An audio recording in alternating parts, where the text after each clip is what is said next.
Hi everyone, a long time no see. I have just been so caught up in the physical manifestation of accomplishing my dreams of becoming a nomad.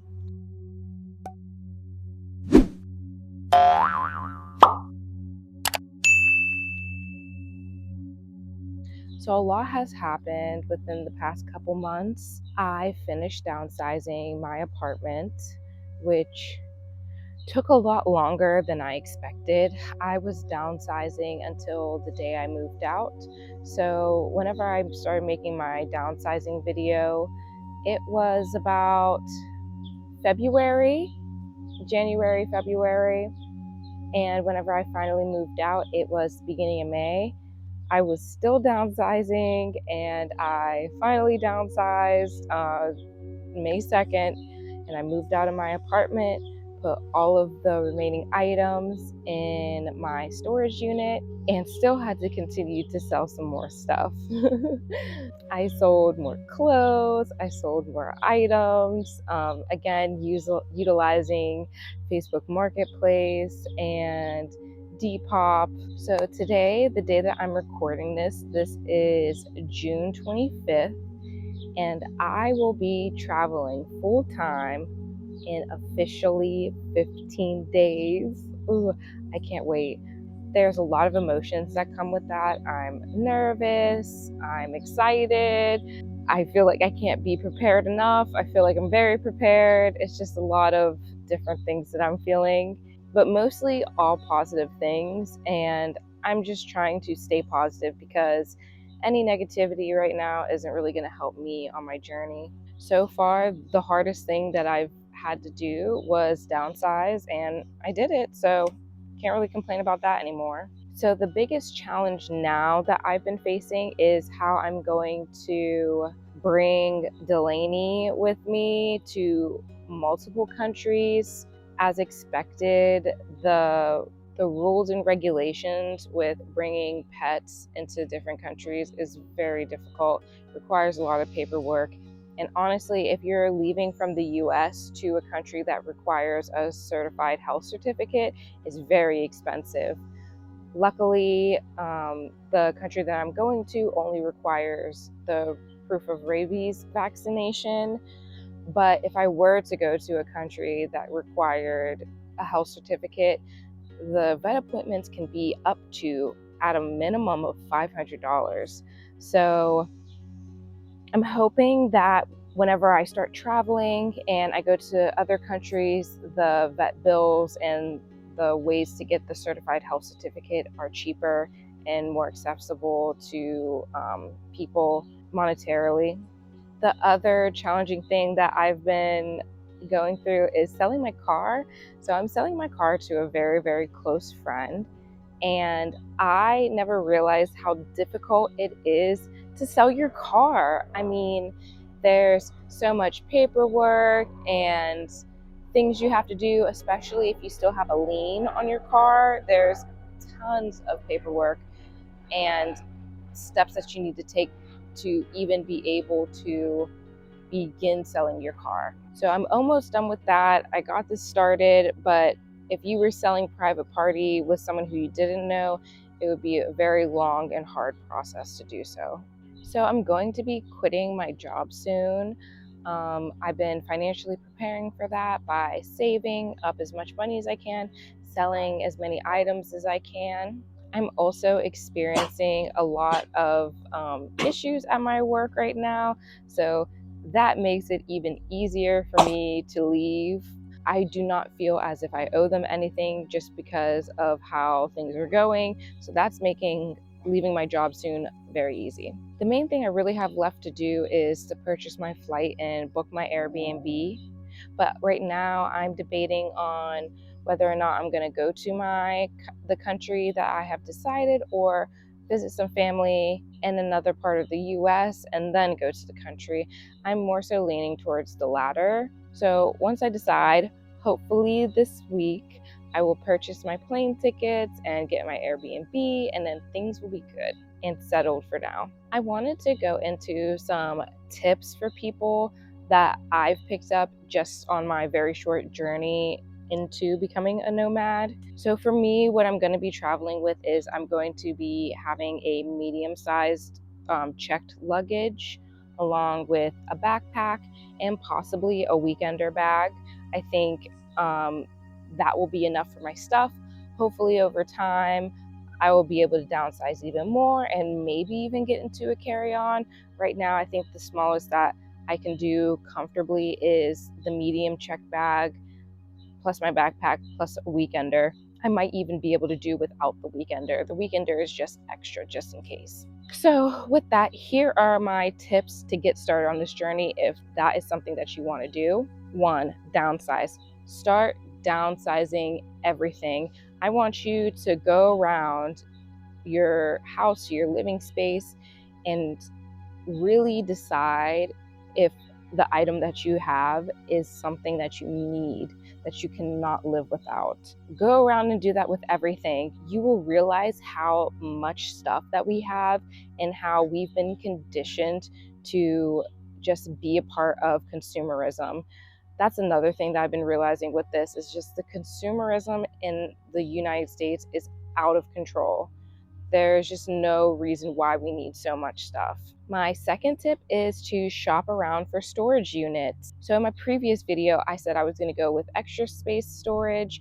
I read a few reviews and saw that after a few months, they hike up the rent and it's uncontrollable. So I shopped around and I found a local storage place that had great reviews and that I was even able to negotiate the price lower. So it was a great choice. It's local to my home base in my hometown.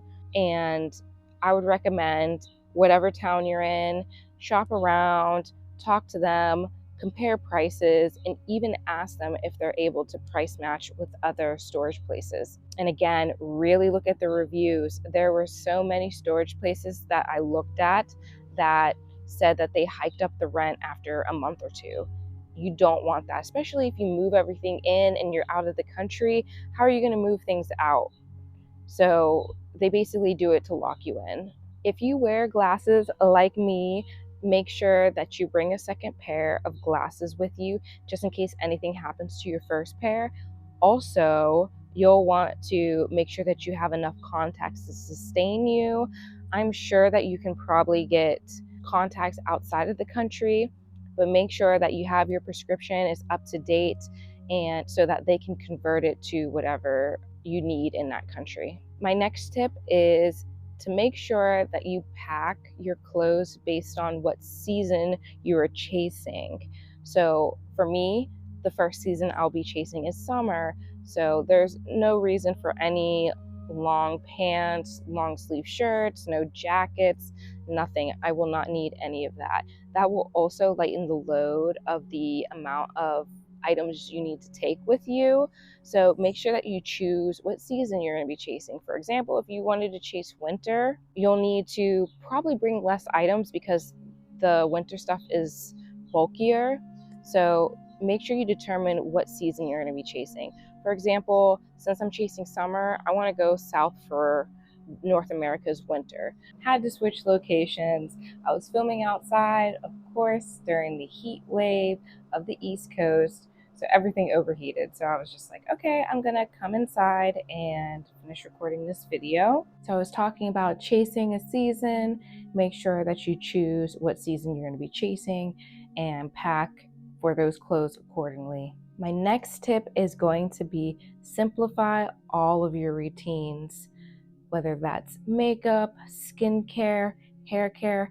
Simplify it to the bare bones if you can. Or if you can't simplify one of them, make sure that you make room for that regimen wherever possible. Next tip, the less liquids, the better. There are certain countries that only allow you to bring a certain amount of TSA approved liquids within carry-ons. Of course, you can bring whatever in your check bag, but whenever you bring it in your check bag, you also have to worry about spillage, it getting all over your clothes, it being wasted.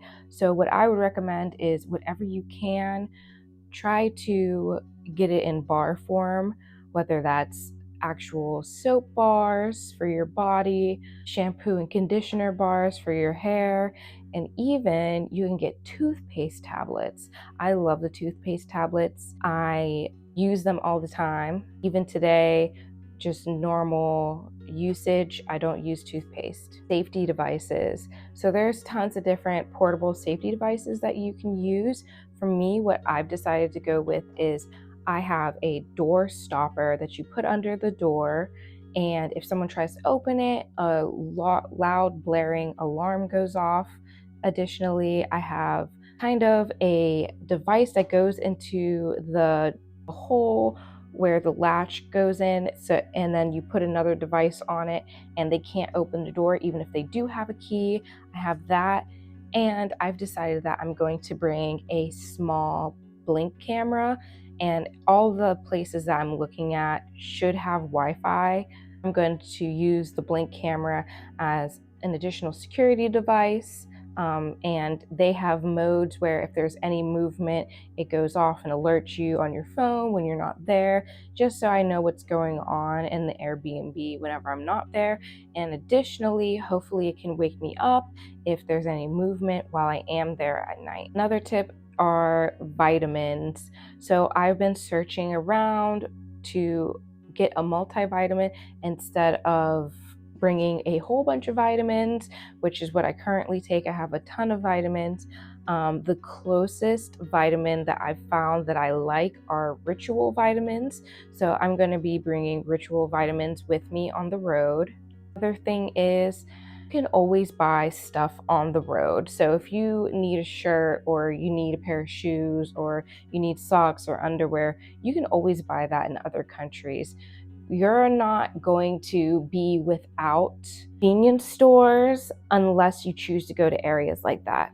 Just remember, whenever you're packing, and essentially buy whatever you need or whatever you forget on the road. So don't stress too much about that. Next tip is get into the minimalist mindset.